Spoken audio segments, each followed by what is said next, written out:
समोसे वाली रमा। एक गांव में एक परिवार रहता था। परिवार का मुखिया रामलाल कोयले का व्यापारी था।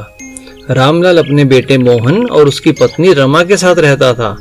मोहन और रामलाल दोनों अपना कारोबार संभालते और रमा घर संभालती थी।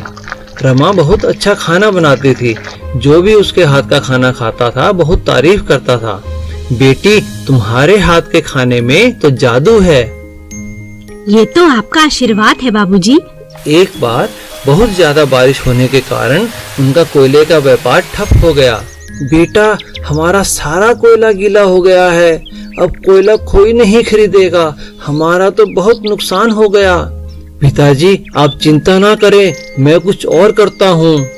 व्यापार में हुए घाटे की भरपाई करने के लिए रामलाल को अपना घर भी बेचना पड़ा।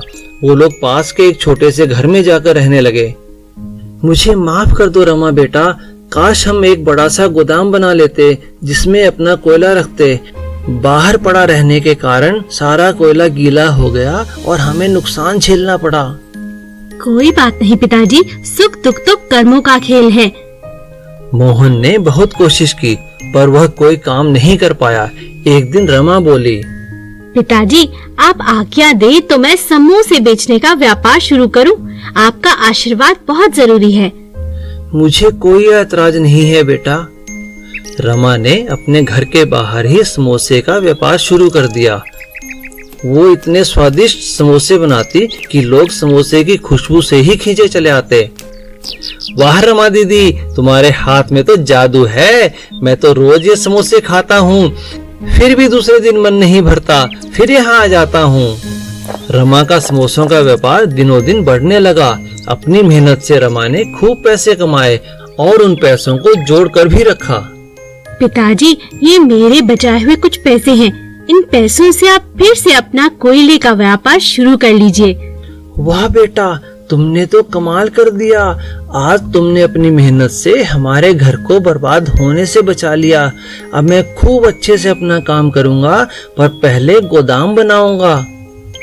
सीख, मेहनत और लगन से किया गया काम हमेशा प्रगति कराता है। ब्राह्मण और गधा। एक पराग नाम का आदमी था। उसके पास एक छोटा सा गुड़ का व्यापार था। वह गांव-गांव जाकर गुड़ बेचता। एक दिन जब वह थक हार कर घर लौटा तो उसकी पत्नी बोली, आप कितना थक जाते हैं, कल चलकर एक गधा खरीद लेते हैं। आपको व्यापार में आसानी होगी। अब कुछ पैसे भी जमा हो चुके हैं। पराग और उसकी पत्नी अगले दिन बाजार से एक गधा खरीदकर घर लौट रहे थे। तभी अचानक दो आदमी आपस में बात करके हंसने लगे। अरे देखो, मूर्ख गधा होते हुए भी पैदल चल रहे हैं। हाँ, देखो तो कितने बेवकूफ हैं। कब अकल आएगी आपको? चलिए बैठ जाते हैं गधे पर। दोनों गधे पर बैठ गए। तभी रास्ते में एक और गधा और उसका मालिक मिले। हे भगवान, एक मासूम जानवर पर इतना जुल्म, शर्म नहीं आती? ये मर जाएगा तुम दोनों के बोझ से। ये व्यापारी ठीक कहता है, तुम बैठे रहो, मैं पैदल चलता हूँ। कुछ दूर चलने के बाद एक पेड़ के नीचे कुछ आदमी बैठे थे और वे उन्हें देखकर बोले, बीवी का गुलाम है बेचारा। हाँ, ये तो पूरी तरह बीवी का गुलाम लगता है। यह सुनकर पराग की पत्नी को बहुत बुरा लगा।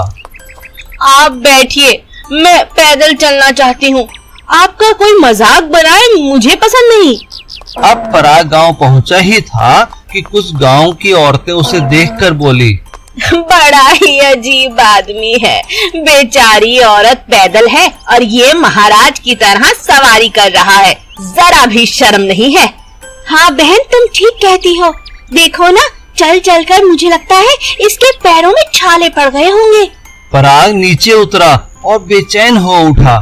बस बहुत हो चुका, समझ नहीं आ रहा क्या करूं। हर बार कोई ना कोई कुछ ना कुछ बोले ही जा रहा है। तभी सामने खड़े ब्राह्मण ने पूछा, क्या हुआ पराग बेटा, बहुत गुस्से में हो? पराग ने सारी बात बुजुर्ग को बताई। अरे बेटा, जितने मुंह उतनी ही बातें।